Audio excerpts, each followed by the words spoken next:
Welcome to another edition of Swim Easy Speed. Today we're going to look at, I just got some sensors from EO Lab. They're called SwimBetter. They give an overwhelming amount of data. You can kind of see them, let's see, right, you can see them on my hands right there. So if I zoom in, so that's it. It's basically a strap. It's got a sensor about the size of a quarter. I think there's probably like an accelerometer and a force plate in it. And yeah, the software that interprets all the data gives you a tremendous amount of data to look at. I'm still sorting through a lot of it to kind of see what's actually going on with the stroke. So I decided to do some swims, and I did 3 swims. The first 2 were at about 110, 100 yards, so you can see me here is at 110, 100 yards, and then you'll see the data after this. And this is just a small snapshot of the actual data and what you can look at. I'm fairly out of shape right now. I think my weight right now is hovering somewhere around 212, so I'm actually down about 15 pounds. It's been a couple months now of me trying to lose some weight. I think I'm 6 feet tall, so 6 feet tall, 212. I think my body comp is like, 80% cookies, maybe like 10% dark chocolate, and maybe the rest is like steak or some type of meat. So, and that's actually, I'm joking, but, I'm trying to get back into shape. So this is a good kind of baseline to see where I'm at. And so this was the first swim at 110. I didn't really do anything particularly special in it. So here's kind of the data. So you can see this is what they call their force field tab. There's also a stroke rate and force tab, a stroke rate and hand velocity, consistency, stroke phases, and then force versus time. That one you can go into vertical, horizontal. Most of the pages you can look at the lap or the stroke, so you can drill down to the individual stroke that you want to look at in the lap. So if you took 10 strokes in a 25, you can look at what the 5th stroke looked like. Here we've got at the top, it's just kind of the basic location, amount of time, the strokes that I took, the average stroke rate, so that's stroke cycles, the distance I went per stroke, and then the average force per stroke. Then when we go down here, so here's our distribution of power. So, here was what the stroke's fairly balanced. It's not that bad. So there to there, that's left and right. This was of the power that I generated. That's how much of it was going into forward force, into a propulsive kind of force. Here's hand drag. That's how much was downward. Now you can't get down to 0 on downward, because you have to generate some upward force when you're swimming, but it shouldn't be that high. It's probably more likely in the 20% range. This, we probably, sprinters are typically like in the 60 to 70% range. So a lot of this has to do with just the fact that my body position is fairly low in the water right now, which is probably why that is so high. Because your body position, if you're on top of the water or higher on the water, you're going to get, a much better grab on the water. Less of the force will be kind of going downward, that sort of thing. Okay, so here's kind of a graphic right here of what the force looks like and where I'm driving it. So it's a little confusing, but this is right, that's left.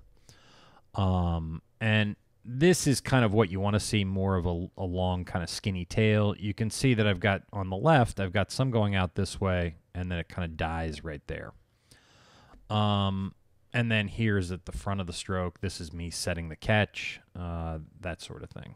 So this is kind of the stuff where you can, really start to dissect your stroke and find out at a very fundamental level. I just posted a video actually the other day of a distance swimmer. She had been on the U.S. national team. you know, and we found some kind of areas in her stroke where she could improve. Now, she hasn't been swimming much, but, you know, where her stroke was kind of slipping. And you could see it when you overlay it with the video, and supposedly that's an aspect that's going to be incorporated in this software. You'll be able to take aspects of this data and overlay it with video, so you can really see where the stroke is breaking down or where you're losing efficiency or propulsive force. So we'll keep on going forward a little bit. We can see the next one. And the next 25 or the next little bit of swim was still at 110. I tried to engage my core a little bit more. So you can see my hips are up a little bit higher. You know, the stroke looks a little bit more connected together. I'm starting to get a little tired here. I'd say that, you know, this speed for me is probably about right now 80, 85%. So here we go. So the propulsive force kind of went up a little bit. You can see right there. This stayed about the same. This stayed about the same. Maybe down a little bit. This kind of balanced out. When we go up here, you can see I took another stroke. The stroke rate went up a little bit. Distance per stroke stayed the same. Average force per stroke was down just slightly. But I was a little bit more efficient because, you know, I was more of the force was being generated going forward. But remember, that's the thing that we always want to take into account. It's not just tempo, or it's not just your stroke rate. It's also, can you hold that distance per stroke at the higher stroke rate? So are you losing efficiency as you kind of tempo up? So the next one here, this last one, I sped it up just a little bit, so my stroke rate went up. This was at, I think, about 108 per 100, if I remember right. And, you know, you can see the tempo went up. I'm kicking a little bit more. I really felt like I was slipping a lot of water in this. Sometimes with the endless pool, it's tough to get a really great grab on the water, especially when you've got a tempo up or the current goes faster. So you can kind of see it in the data. So the propulsive force went down. You know, this kind of stayed about the same, although I lost a little bit on my right. You know, this went down again. This dropped pretty dramatically.